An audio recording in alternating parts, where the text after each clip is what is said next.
Alright, so last time out, our girls finally got to experience the feeling of fighting without fearing the cold embrace of death. So please do give them a round of applause, they do deserve it. It took them being enslaved damsels of distress for a whole chapter for them to finally be a workable cog in this machine, but damn did they get there. I guess I can't complain because it took Peach like 10 games and a tennis spin-off for the Mario team to even consider having Peach be in a game without ending up being kidnapped in some way, shape, or form.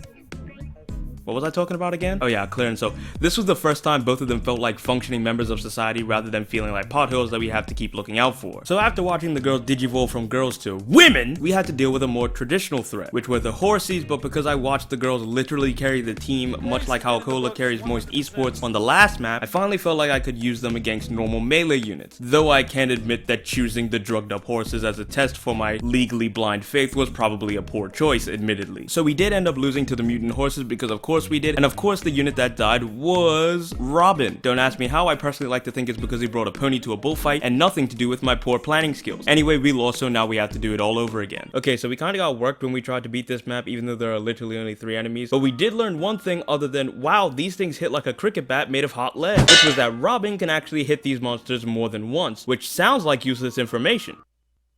Silk nearly died and Claire nearly died twice, so the girls were back to normal, even though I had newfound respect for the girl power based on the wizard map, but apparently that doesn't translate over when it comes to beating literally anything else, so we gave up on that dream and just killed everything with normal units. Also found out that level 7 is the point where characters can get promoted from their current classes, so now for example we can upgrade Lucas from soldier to a floor manager.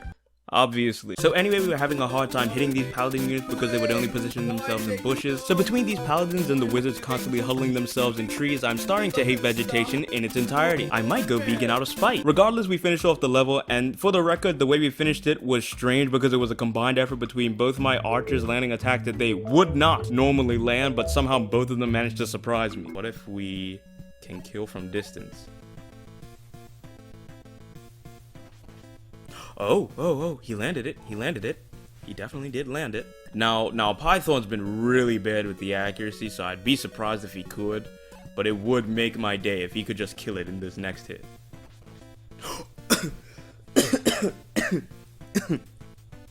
He actually made the shot?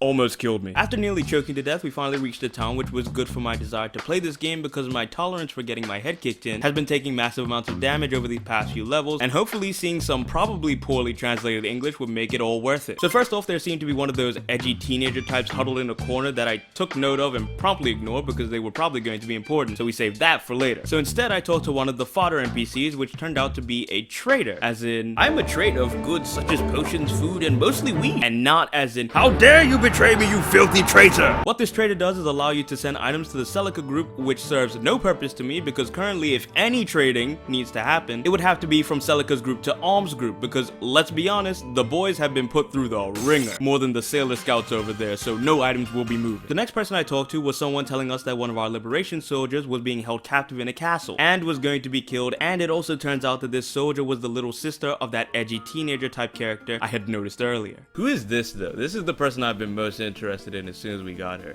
Alright, impress me. Ryuto! Woo-hoo-hoo! Yo, he looks sick! And I've never seen his name before. Ryuto? I feel like I'd recognize a name like Ryuto from a mile away. I beg of you, please save my little sister. I'm guessing she's the one who's been imprisoned. Okay. She's being manipulated by the shaman Tatara at Regal Sluice? Sluice?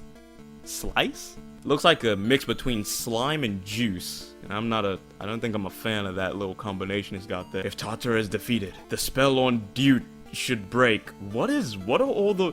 Bro, you're speaking in like Egyptian, like hieroglyphics. I don't know what you're saying. Wait. Okay, cool. Yeah, no, we'll take it. I didn't know that's what that was leading up to. That's cool. We will take that. But here's where I start to get a bit confused because after recruiting Ryuto, we talked to another villager saying that their child was in danger. So I did what any normal person would do and I completely forgot about the Ryuto sister problem entirely, especially since after this recording, I didn't play the game for weeks. So by the time I got back, I very much did not remember what was going on. But I'll talk about that next time. Oh, and before I forget, there was some talk about water and a floodgate and other important lore stuff, but as I do not care, we won't talk about it and just agree that I will regret it later. Agreed?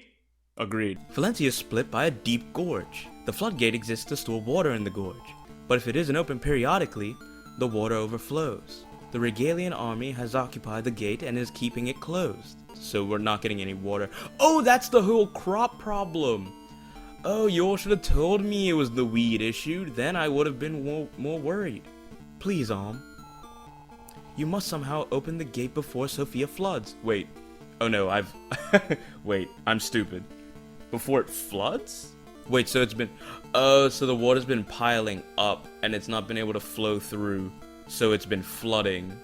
And I'm still guessing that's how the crops are having problems, I assume?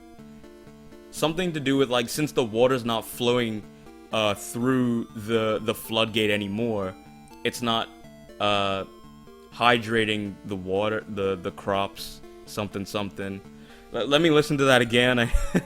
Oh, so it is meant to keep the water in, but it also has like a system where it opens on a time frame, on like some type of schedule.